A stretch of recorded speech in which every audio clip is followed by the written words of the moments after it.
What's up, guys? Welcome back to Newswave. So next month, it'll have been 2 years since Nintendo added a new system to their Switch Online service, but there appears to be a lot of talk now starting to ramp up around the idea of Nintendo maybe teasing through their marketing, it appears, that they could be bringing another system to the Switch here pretty soon, and we're going to go over all of that here today. Also, we're going to be talking about several remasters that appear to be planned over the next year or so from Take-Two and Rockstar, which has people going back in time and trying to pick out some of their favorite games that maybe could be brought up here to current platforms. And we're also going to talk about a campaign that has gone viral on Twitter around Marvel vs. Capcom 2. So much so that even the original developers have taken notice. Guys, if you enjoy these videos, make sure that like button helps out a ton. And if you're new here to the Spawn Wave channel, make sure you subscribe down below and ring that notification bell so you can keep up to date with all the uploads here on the channel. And we're going to start today with a system update for the Xbox that has a feature that I've seen people request for a long time now. This right now appears to be for Xbox insiders. You can sign up through like an app on your Xbox and try out some of these system updates before they go live officially for everyone. But we can head over here to news.xbox.com where it says settings, night mode. That's right, night mode has now been added as a new feature in settings. Users can now dim and filter their screen as well as dim their console and controller LED brightness. And that sounds like a small thing. I mean, technically it is, but the idea of being able to control that LED that, yeah, if you're in like a completely dim room, like no lights or anything, it can light up a good portion of that room just from that little LED on your controller, and then the LED that could be distracting if it's around your TV on your system. The idea of being able to dim that is pretty cool. And of course, also the screen, which you can kind of control, I guess, through the console and the setup they have maybe on like the dashboard, exactly how bright and vibrant it is there. It's just an extra little feature, but it is one that I have seen a lot of people request, so check that out now on the Xbox Insiders program. Also, we'll talk about a lot of eShop and PlayStation Network sales that are going on, but I wanted to go over some physical sales that are going on right now on Amazon. In fact, you can see a whole list here, and I do like to catch these when they're on sale because, I don't know, it's nice to be able to get an actual physical piece of media at some pretty good discounts. So, I mean, you can see at the top, we even have PS5 games like Returnal, 29% off, Marvel Spider-Man Miles Morales Ultimate Launch Edition at 29% off. That does have Spider-Man, the one for the PS4, remastered as well alongside of that. Sackboy: A Big Adventure, 34% off on the PlayStation 5. I also noticed things like Watch Dogs Legion, 67% off. Assassin's Creed Valhalla, 50% off. Even Ghost of Tsushima, 25% off. But the big one I saw here that I thought, I mean, it's a pretty good deal. Dragon Quest 11S, that's the definitive edition, 50% off on a PS5, PS4, Xbox Series X, and Xbox One. It's on Game Pass on the Xbox, I understand that, but if you have like the PS5 or the PS4 and you wanted to get it at a very good price, it's like $20, and that is a lot of game to pick up there. And also, I noticed the Neo Collection that I've been having a really good time with on the PS5, 29% off, or maybe you wanted to pick up something like Shin Megami Tensei 3 Nocturne HD Remaster, that's 30% off, and then we also have like Persona 5 Strikers at 42% off. There are several other games that are listed here, so make sure you check those out over on Amazon. I'll also have links to some of these down below. Oh, and we did have some more hands-on previews with the Steam Deck where people got to check them out and play around with the system, but I also noticed some of these outlets just took the Steam Deck and started putting it next to things, which does include the Switch. That way we get an idea as to how big this device is. And well, take a look. Here's The Verge with their picture of the Switch on top of the Steam Deck, and yeah, it's not exactly a small device. Like, you're not putting this thing in your pocket, although I don't think you're really putting the Switch in your pocket, probably not comfortably anyway. These are devices that I assume you're going to protect and put in a case, and I mean, the Steam Deck, yeah, it comes with a case. Valve clearly understands that it's something you're gonna be more or less carrying around rather than trying to fit it into your pocket. The idea, either way, is that you would have a portable PC experience to take with you, and you'd be able to use your probably massive Steam library at this point. That's the nice thing about the Steam Deck is you're gonna buy it and most likely already have a ton of different games to play. I'm very excited for the Steam Deck. It's more or less, when will I get it? Because I keep seeing the date in terms of like order fulfillment get pushed back more and more, and I'm just hoping now that I'll see it in the next year or so, but I guess we'll find out how all of that works out when we get towards the end of this year and they start filling all these orders. And guys, with some of the quick news out of the way, let's get into the bigger stuff. Let's start right away with the Nintendo Switch Online service, specifically though, the different retro games they have available where you sign up, and there's over 100 different games split between the NES and the Super Nintendo. And I mean, if you look at it, $20 a year, over 100 retro titles, that's a pretty good deal. Like, there's good value there, but people have still been wondering, when is the next system going to be added? Because Nintendo's kind of set that precedent now with the Super Nintendo being added. We're always wondering, okay, what's next exactly? And there seem to be two different systems that a lot of people have kind of pointed to as next up, essentially. We have the Game Boy, or maybe Game Boy Advance, just maybe under just the Game Boy name itself, and they could throw Game Boy Advance or Game Boy games or even Game Boy Colors in, depending on what they want to pick out. And the other one, of course, is Nintendo 64. And it's kind of hard to tell which way Nintendo would go with it. I feel like if they want to do the Nintendo 64, they would probably try to do the N64 Classic first, which was rumored a while ago and never came to be, at least not until like at this time. So I guess it could still happen in the future here. But for now, it does appear that a lot of people are pointing towards the Game Boy. And it seems to do with Nintendo's marketing around Metroid Dread. Take a look at this here. This is over on Twitter. Volume 4 of the Metroid Dread report is here, and we're looking at the origin of our hero Samus and her previous 2D adventures. And we can see the nice little card here that Nintendo put out, and it has like Metroid on the Nintendo. We have Metroid 2, Return of Samus on the Game Boy, Super Metroid on the Super Nintendo, and then Metroid Fusion. Now, the only way you can really play Metroid Fusion, obviously, unless you just emulate it on your PC or you have the cartridge officially from Nintendo, is through the Wii U. And let's face it, not enough Wii U's sold to where everyone who has a Switch and wants to check this out could do so. There's just not enough out there. There's 13.5 million Wii U's.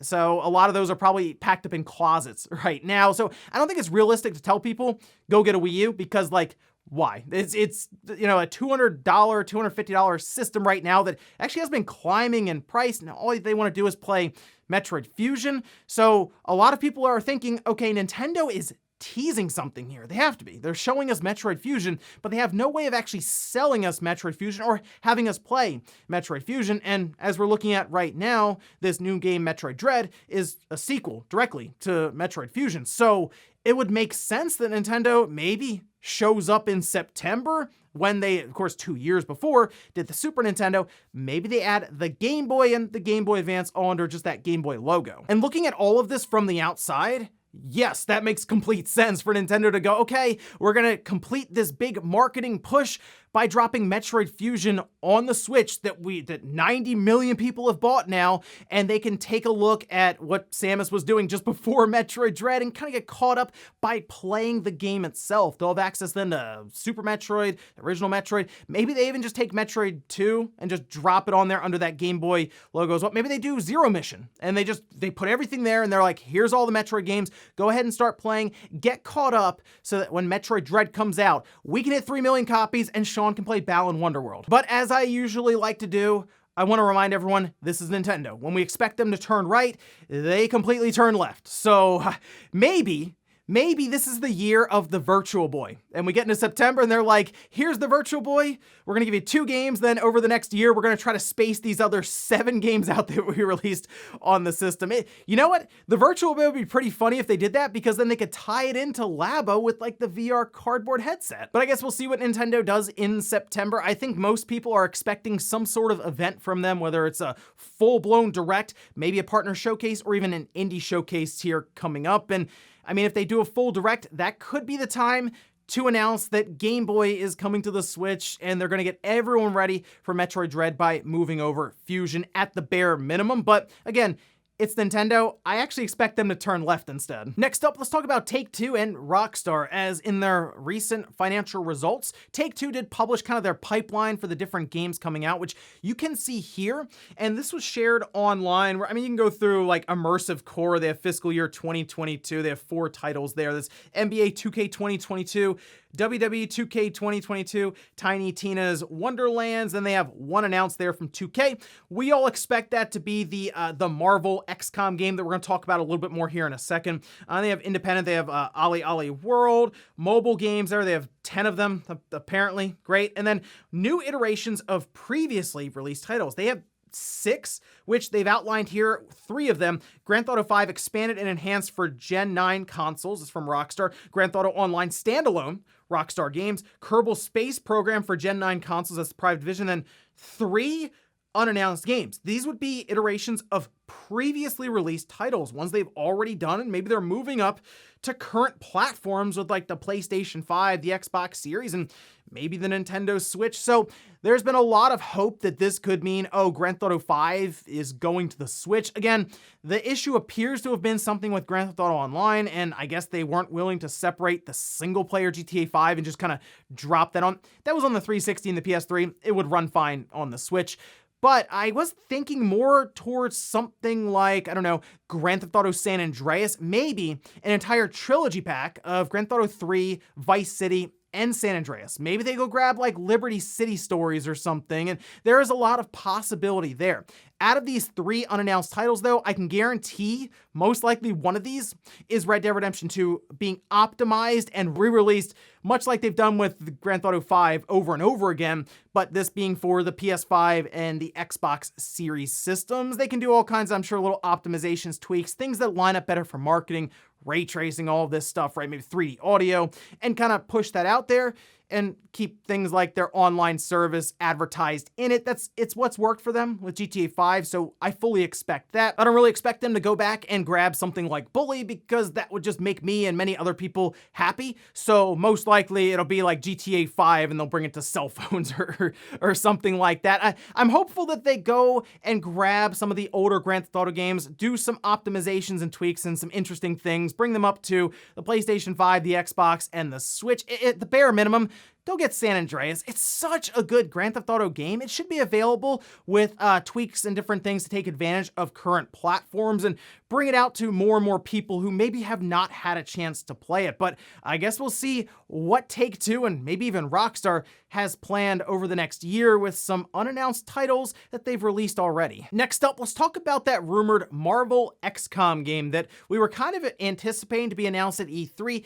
Didn't happen, but now we know that 2K is going to be announcing like a new franchise later on this month, and it does appear that everything is kind of shifting into place to be that Marvel XCOM title. And it sounds cool, right? Like the idea of having this strategy-based game with all the Marvel characters, except a new report is saying that there may not be any Marvel characters. Let's head over here. This at VGC. And this report's coming to us from Jeff Grubb during a Giant Bomb live stream, where he says the reason that it might still be considered a new property, even though it's a Marvel thing, is that this is not going to pick up any existing franchise in the Marvel Cinematic Universe. It's not even going to be existing characters. So it's not going to have any existing MCU characters, but it should take place in the wider universe. The game is going to focus on supernatural elements of the Marvel universe. I don't know if that necessarily means like Blade, but I do think there will be vampires in it, and I don't know if it means mystical Marvel characters, but I think you might see enemies of that type that you're fighting. I do think that the character that you're playing will be customizable superhero, or at least the team might be customizable, so it's still going to have XCOM in that way, but that's why it's not going to be taking place in any existing lineage of franchises, so I guess they might consider this a new property. So if this report ends up being accurate, that is a very odd direction to go in, unless they're just like, hey, if we don't necessarily include all of these characters from the MCU, we don't have to deal with Disney, who is, I mean, they're pretty strict when it comes to a lot of this stuff with Star Wars. Like, there have been a lot of stories from like EA, for example, when trying to work within the Star Wars universe, having to get every little thing authorized and approved through Disney, whether it came down to like clothes the characters were wearing or lightsaber hilts or all these different things. So maybe in this regard, they're thinking, well, if we don't include like Tony Stark or Doctor Strange or Thor in this, like, we don't have to deal with Disney. We can just kind of make up our own characters. But then who do you put like on the front cover? I mean, the idea of you making your own superhero is fine, but the idea of not having any of these well-known MCU characters, superheroes, or villains take part in it is strange. We'll see. I think, like I said, towards the end of this month, we're going to have this game revealed, and then we'll get a better picture as to what's going on here. But I'll admit, this report has me a bit concerned around what we're gonna see here. And in our last bit of news, let's talk about Marvel vs. Capcom 2. Now, this is a very popular fighting game that I'm sure you already know about, and I mean, we've been playing this game since the Dreamcast. I really enjoyed it there. I'm not even a big fighting game person, but it was still a ton of fun, even though I didn't really know what I was doing most of the time. It looked cool on the screen, right? But take a look at this over on Twitter. This was posted up by Maximilian Dude, who said, "Free MVC2, 12 years since Marvel vs. Capcom 2 was re-released and 7 years since it was pulled from stores and sent to digital jail. One of the most celebrated games of all time." And this was an entire campaign that was put out on Twitter, and it was trending for a while there. And you can see Maximilian did tag Capcom, Marvel games, and digital clips. And he was basically trying to get the attention of, obviously, Capcom and the wider community as they were looking to get something done here with Marvel vs. Capcom 2. And what's really cool about this is we can see a couple of different tweets here. For example, from Mike, who's the studio head at Digital Eclipse, and they had worked on MVC2 back on like the 360 and all this, saying, "We made what I think was the last MVC2 release on console when we were known as Backbone. I love the outpouring. We'd swap in GGPO and do documentary museum work, etc. We'll need to talk to Disney and Capcom to make it real. We're game if they are." And then on top of that, Stephen Frost, who's an executive producer at Digital Clips, followed up saying, "Would love to work on an updated release of MVC2, adding some quality of life improvements, as well as our signature Digital Clips behind the scenes goodies. Feel free to reach out to us, Capcom. We're standing by." So the issue here is probably obvious to most people. It comes down to two big companies working together to try to figure out where money goes and licensing and all of this, because we had Capcom properties, characters in there, Marvel characters, right? All this.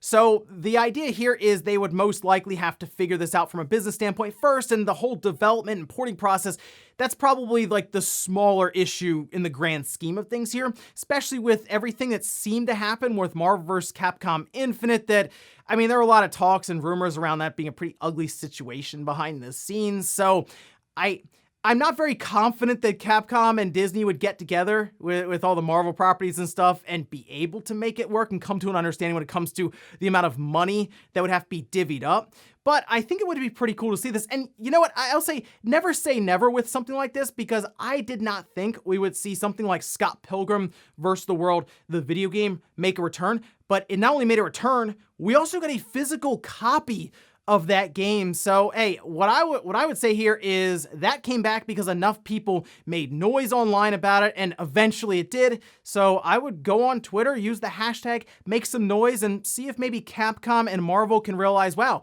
there's some money to be made here. So let's come back to the table and figure it out. And before we go to the comment of the day, we'll take a little poll that I posted up yesterday, where I asked which of these two systems would you rather see Nintendo add this holiday for Switch Online. We have 53% saying Game Boy or Game Boy Advance, then 47% saying Nintendo 64. And I think really it just comes down to which library you're more fond of, obviously. I will say, I think the Game Boy and the Game Boy Advance generation will probably age a bit better than the Nintendo 64. It really comes down to how well the Switch would be able to run these different games through the emulator that Nintendo would have set up. If the Switch is able to smooth out some of the frame rate issues that we have with the 64, maybe even make it look a bit better.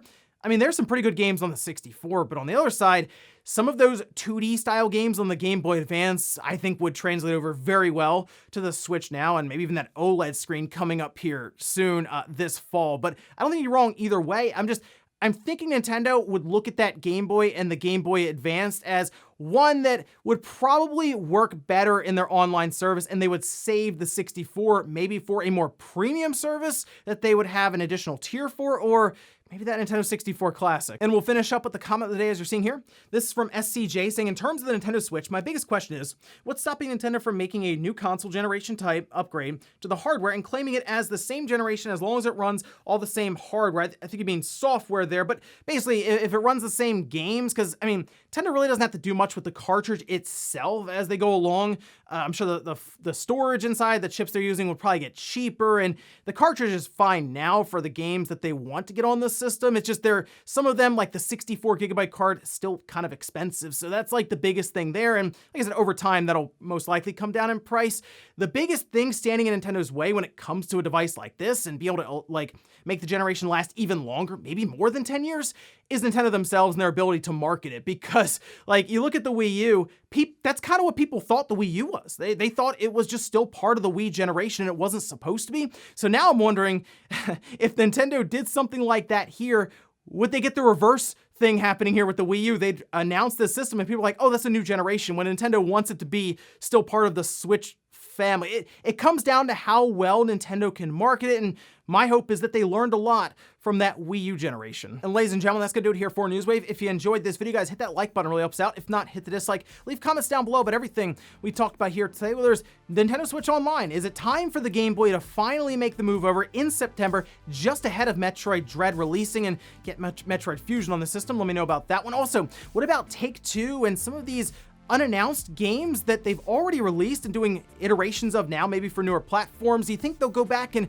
grab some games from Rockstar's past? And then what about Marvel vs. Capcom? Do you have some fond memories of that game, and would you like to see it re-released on current platforms? Thanks guys for watching, and I'll see you next time.